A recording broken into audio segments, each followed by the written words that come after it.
So I watched Ninth Company for I think like the third or fourth time. The first time was a Delta 369 barracks at Fort Gordon with the trainees. It was a 50-man barracks, okay? And when you get 18 guys all staring at the same TV, and back then we had 32 inches, that was a big deal. You have everyone clamoring for the position on the couch and bringing up their little stools and shit. It really creates quite an ambiance. I watched it with some friends, and we were all kind of chatty Cathys. I mean, movie night's cool. It's meant to bring people together, all right? And so if it gets sidelined to just people talking the whole time, that's perfectly okay. I'm only saying that because, of course, I peeped just a little bit. Just a little bit. But now that I told you, I'll never bitch about it again. We had a pretty cool theological discussion. The ambiance just wasn't the same, though, over the digital medium. It was not the same for the first half of the movie. The second half of the movie, I think things got pretty intense, but I was pretty deep into the soju. My buddy, the one that watched it with me through the end, he was like, I'm into the Roman legions and stuff. Is it about the Roman legions? And kind of. I mean, that's kind of a fabrication also, but it's kind of about, you could see the Soviets as the Roman legions and the Mujahideen as the barbarians at their gate. And so it goes from these guys getting on this bus, and they get their hair shaved off, and this one guy takes the buzzer and shaves off the barber's hair, and so the sergeant, he's like, who shaved off this guy's hair? And then the barber points at them, and he's like, oh, you idiot, those guys are going to the front. And so basically, like, they were given special leeway because they were not going to make it back. And so the training goes on for a while. There's a funny scene with the C4. It's pretty funny. I'll include the link for this movie in the description because it's a great film, and I saw it for free. It's on this Tubi thing. There's gonna be some commercials, but oh well, totally free. You just click it, you start watching. It's worth it. The ease of access is worth it. So then they get to the part with Schneewittchen, which means Snow White, and she got hotter. I don't know. I always thought she was like a disgusting,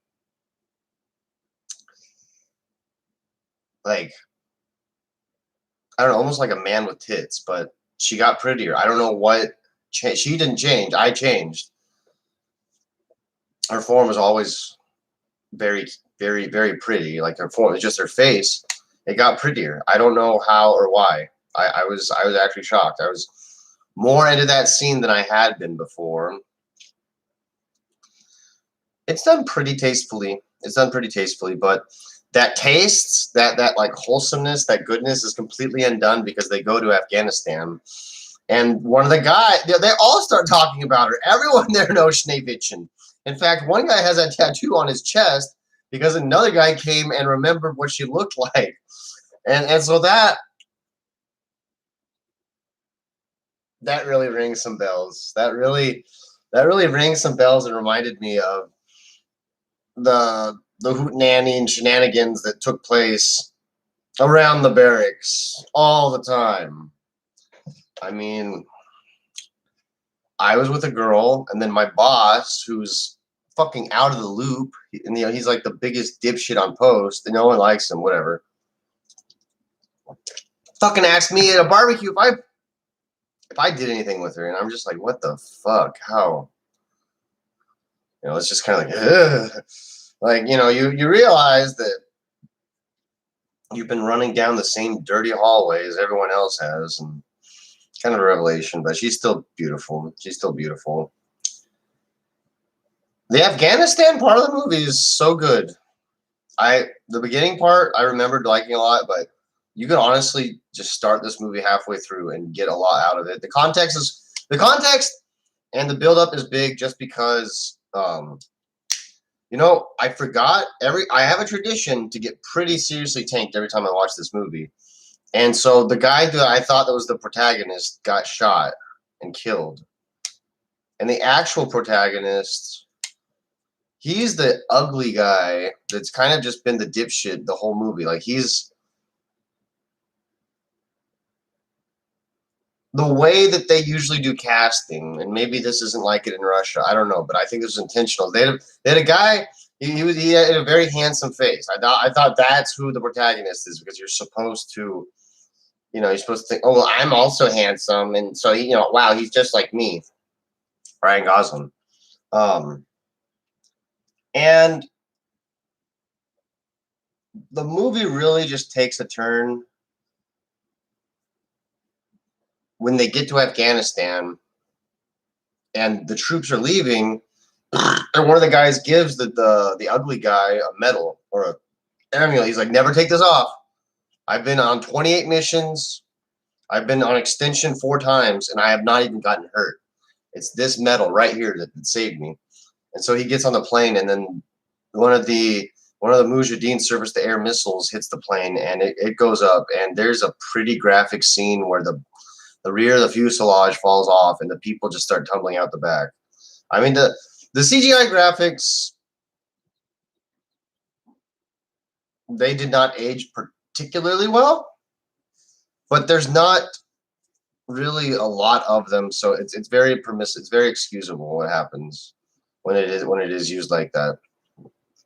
But he makes it through to the end of the movie, and the guy that I thought was the protagonist, he finds Ahmed, and Ahmed is I mean, he's just there's a whole chapter about him. There's a whole chapter about him when the Afghan Mujahideen and the Soviets are like fighting. Like, before they start fighting, the guys in the Soviet line are like, "Hey, Ahmed, is that you?" And Ahmed's like, "Yeah, it's me. Fuck you." And they're like, "Fuck you." And they're like, "Your mother and your father," and all.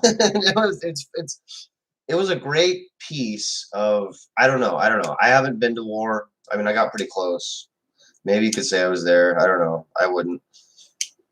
But it's just it was comical. It was comical. It was a comical. It just seemed like the kind of thing that would happen. It seemed like it wasn't a fabrication.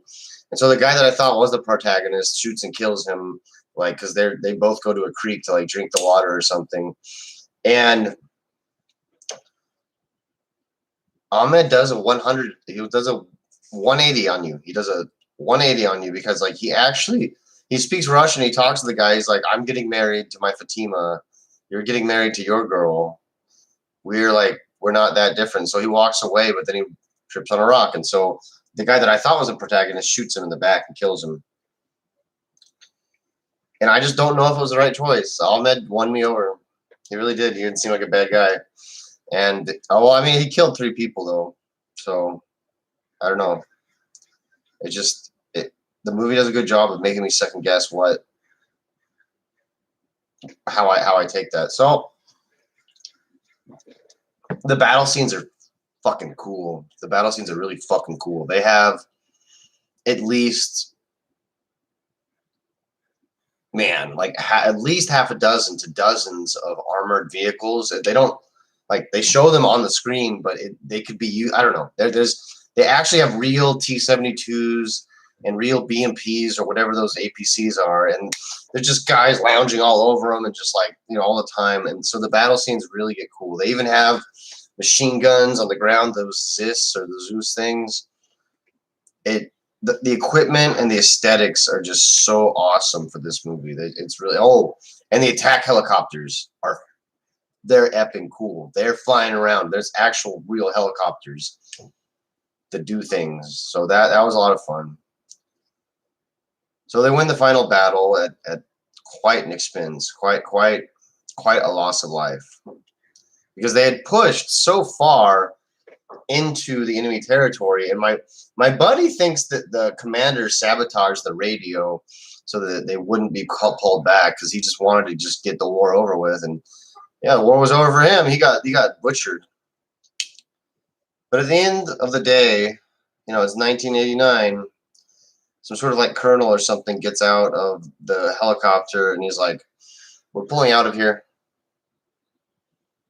We're pulling out of Afghanistan. And so everyone that just fought there, you know, they realized that everything they did was worthless. It didn't mean anything. It didn't do anything. Nothing changed except they lost because they won that battle. And that,